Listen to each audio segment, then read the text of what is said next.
नमस्कार। ये भारतीय डेमोक्रेसी के लिए ऐसा वक्त है जब लोगों का विश्वास लोकतंत्र के चारों स्तंभों से उठ गया लगता है।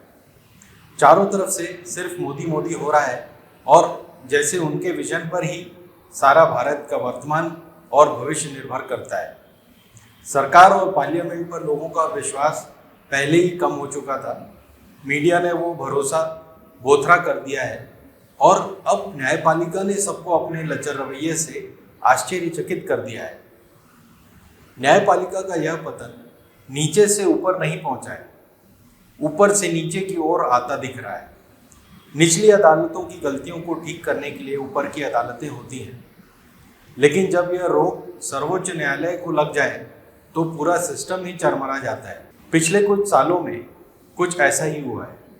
सर्वोच्च न्यायालय के न्यायाधीशों ने नए आयाम स्थापित किए हैं। एक साहब सीजेआई रहने के बाद गवर्नर बन गए और दूसरे साहब राज्यसभा के मनोनीत सदस्य। यही दूसरे साहब अपने केस में खुद ही जज बन गए, खुद ही बेंच बैठाई और खुद ही बेगुनाह साबित हो गए। पिछले कुछ सालों में कुछ अजीबोगरीब फैसले आए हैं जिनका भारतीय संविधान से मेल नहीं बैठता।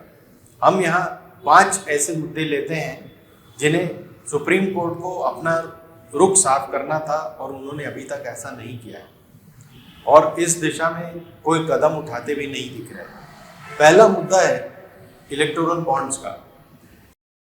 सुप्रीम कोर्ट में ये चैलेंज किया गया है, लेकिन सुप्रीम कोर्ट ने यह मुद्दा उठाना अभी तक जरूरी नहीं समझा है। एडीआर के मुताबिक 2018 से 2021 के बीच करीब 11,000 करोड़ के बेनामी बॉन्ड्स खरीदे गए हैं और इसमें सबसे ज़्यादा करीब 6,000 करोड़ का फंड बीजेपी को मिला है। ये इलेक्टोरल बॉन्ड कोई भी बैंक में पैसे जमा करके खरीद सकता है और किसी भी पार्टी को दे सकता है। न उसको टैक्स देना पड़ेगा और न अपना नाम उजागर करना पड़ेगा। और तो और राजनीतिक पार्टियां तो पहले से ही टैक्स फ्री हैं, तो फिर क्या हमें इस इलेक्टोरल बॉन्ड्स को क्वेश्चन नहीं करना चाहिए? आर्टिकल 370 खत्म करने के बाद 3 साल गुजर चुके हैं, लेकिन सुप्रीम कोर्ट ने इसकी सुनवाई अभी तक नहीं की है। तीसरा मुद्दा है कर्नाटक सरकार ने हिजाब पर बैन लगा दिया है और सुप्रीम कोर्ट धर्म के इस अहम मुद्दे पर किसी ठोस नतीजे पर पहुंचता नहीं दिख रहा है। When I entered the class after this all thing happened, to take my books back, they were like, don't enter the class, no, principal will yell at us, no, don't enter the class. They were like, they were acting like something that hurts. जो Kesari shawl डाल के बाहर लड़ने के लिए नारे लगा रहे थे जय श्री राम के, वो पूरे मेरे क्लासमेट थे। वो मेरे साथ भाई बहन के जैसा हम रहते थे क्लास में, लेकिन अब वो उनको देख के हमें लगता नहीं कि हमने कभी इनसे बात तक की थी। चौथा मुद्दा है सरकार ने 10% रिजर्वेशन उच्च जाति के गरीबों के लिए किया है।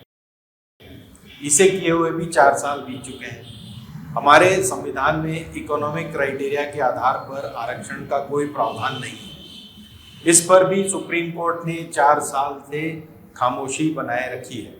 पांचवा मुद्दा है पूरे प्रदेश में एनआरसी और सीए का हल्ला हुआ। कई लोगों की जाने गई, कई अनशन पर बैठे। अपने देश का एक वर्ग इस सीएए से अभी भी आतंकित फील करता है। फिर सरकार ने डिसाइड किया कि बांग्लादेश, पाकिस्तान और अफगानिस्तान से आने वाले हिंदुओं को नागरिकता दी जाएगी, लेकिन मुसलमानों को नहीं दी जाएगी। क्या ये हमारे संविधान के अनुसार है? इस पर सुप्रीम कोर्ट को कुछ प्रकाश डालना चाहिए, लेकिन अभी भी यह मामला लंबित ही है। तो ये तो हुए बड़े मुद्दे। सुप्रीम कोर्ट ने छोटे मुद्दों पर भी निराश ही किया है। चीफ जस्टिस रमन्ना जो सितंबर में रिटायर हुए, उन्होंने अपने 16 साल के कार्यकाल में 29 जगहों पर भाषण दिए, लेकिन मजाल है कि अपने ही भाषणों पर वो कायम रहे हों। पूरे कार्यकाल में 2-3 मामलों को छोड़कर सारे मामलों को उन्होंने पेंडिंग ही रखा। जजेस को भाषण देना, पेपर में छपना और नसीहत देने का बहुत शौक हो गया है। देखना है कि नए चीफ जस्टिस डीवाई चंद्रचूड़ अपने लंबे कार्यकाल में कितने प्रमुख मुद्दे सुलझा पाते हैं। उन्हें करीब 2-2.5 साल का कार्यकाल है इनको सुलझाने के लिए।